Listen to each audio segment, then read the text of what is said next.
IMRFERL Europe editor Rikard Jozwiak. And this is going to be an important week in Brussels, sounding out a possible move on EU enlargement and support for Ukraine. Briefing a week of historic decisions or a week of down the road. What you need to know: it's crunch time in Brussels this week. Starting on December 11th, EU foreign ministers met to stock up on support for Ukraine and consider further Russia sanctions.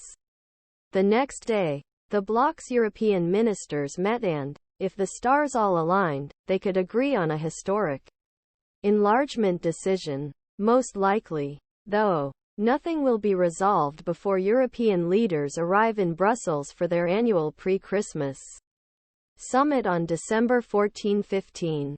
EU officials are already warning that with agenda so full, the summit is likely to extend into weekend. The key decision will be whether Moldova, Ukraine and possibly Bosnia and Herzegovina will be given the green light to begin EU membership negotiations. But there are other issues that need to be addressed before the winter holidays, most urgently. A new package of sanctions against Russia and financial support and arms deliveries to Ukraine. And at the center of all these decisions, which often means standing in the way of them, is Hungary. As always when it comes to the EU, many knots can be untied with the help of money. Even before Brussels summit, European Commission may approve release €10 billion and €13 billion funds for Hungary, which had previously been blocked by Brussels due to concerns about state countries' rule law. Some Hungarian judicial reforms in recent weeks may be enough to see some of the cash flowing in soon and thus soften objections to expansion that Budapest may have. But most of the money will be spread over a 7-year period.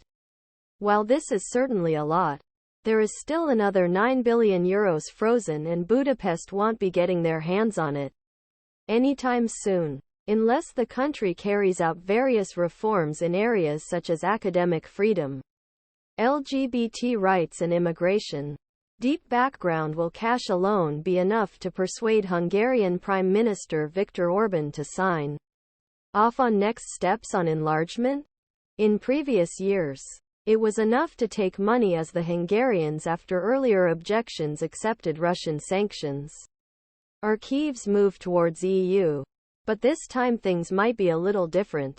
The Hungarian economy is growing again after several years of contraction.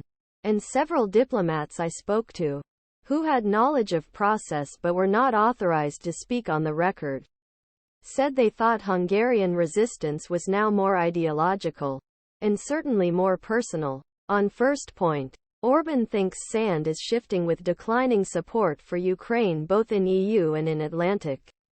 The winners of the recent elections in the Netherlands and Slovakia support halting arms deliveries to Ukraine. And in the United States, similar sentiments are rising among some congressional Republicans. Back in Europe, for more than a year,